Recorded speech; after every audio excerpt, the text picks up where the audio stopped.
L'intelligence artificielle est un formidable outil et elle arrive dans nos vies, qu'on le veuille ou non. Tout le monde est en train de se demander comment est-ce que cette technologie va s'implémenter dans leur métier et en tant que professeur, je me suis posé cette question également. En gros, une intelligence artificielle, c'est un ensemble de technologies qui permettent à un ordinateur de simuler l'intelligence humaine. Et elle a rapidement fait son entrée dans les salles de classe. Je le vois tous les jours, les élèves s'en donnent à cœur joie pour faire travailler l'IA à leur place. Et en plus, ce n'est pas vraiment du copier-coller, donc mes logiciels de plagiat ne les détectent pas. Mais bon, rassure-toi, on voit quand même rapidement quand c'est l'élève qui écrit ou quand c'est l'intelligence artificielle. En tout cas, l'heure est grave et dans cette vidéo, je vais te présenter les deux plus gros dangers de l'IA dans les écoles. Tu verras qu'en fait, ça s'applique à tous les domaines de l'apprentissage et de l'éducation et que ça fait un petit peu froid dans le dos.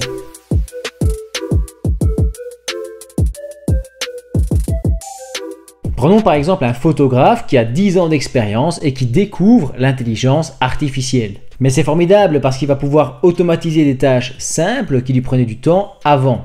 Il pourra donc se concentrer sur des tâches à haute valeur ajoutée, des tâches où son expérience apporte le plus. Tu commences à comprendre que si on prend le cas d'un débutant, eh bien il va automatiser des tâches qu'il ne sait pas faire à la base. Des tâches simples et répétitives, mais qui constituent l'expérience et l'apprentissage de la photographie.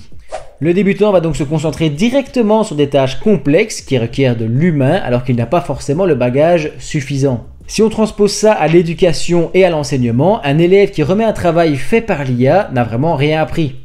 Il n'a pas appris à faire des recherches par lui-même, à sélectionner les informations et avoir un esprit critique. Il n'a pas non plus appris à rédiger, à synthétiser ou à appliquer des concepts théoriques. L'IA va donc avoir des effets dévastateurs sur l'apprentissage puisqu'elle va effectuer le chemin vers le résultat à la place de l'élève.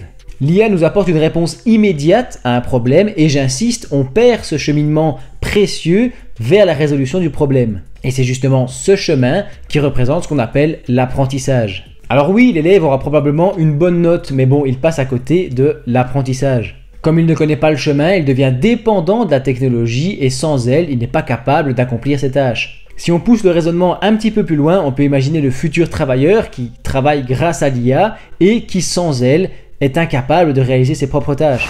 On ne va pas non plus rentrer dans des théories du complot, mais celui qui contrôle l'IA contrôle alors le système qui en est dépendant.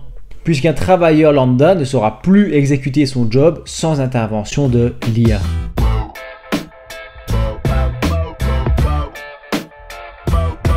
Dans certaines écoles, on a déjà des exemples d'utilisation de l'intelligence artificielle. Certains élèves y ont par exemple accès pour améliorer leur autonomie. Et certains professeurs l'utilisent par exemple pour une correction automatique des devoirs. L'élève poste son travail en ligne et reçoit une correction automatique immédiate par l'intelligence artificielle. Alors c'est plutôt pratique, mais ça encourage l'élève à chercher des réponses rapides plutôt qu'à s'intéresser au cheminement et à comment résoudre les problèmes. On en revient au fameux chemin de l'apprentissage. De plus, le fait d'être corrigé par l'IA n'est pas forcément motivant pour l'élève, puisqu'il sait que son travail ne sera pas lu par un humain. Sans compter le fait que l'IA peut avoir des corrections imprécises, puisqu'elle ne va pas savoir comprendre les nuances dans le raisonnement de l'élève. La réduction des relations humaines entre le professeur et les élèves va aussi avoir des effets néfastes sur la qualité de l'apprentissage, puisque l'école, ce n'est pas seulement assimiler de la matière. C'est surtout apprendre à construire des relations sociales et à gérer les différents profils de professeurs. Profils qui seront utiles à l'élève lorsqu'il sera confronté à des figures d'autorité à l'âge adulte. Nous devons être conscients des effets néfastes de l'IA sur l'apprentissage et il va falloir trouver un équilibre entre utilisation des technologies et relations humaines. C'est la seule manière d'assurer un apprentissage efficace et de qualité pour tous les élèves.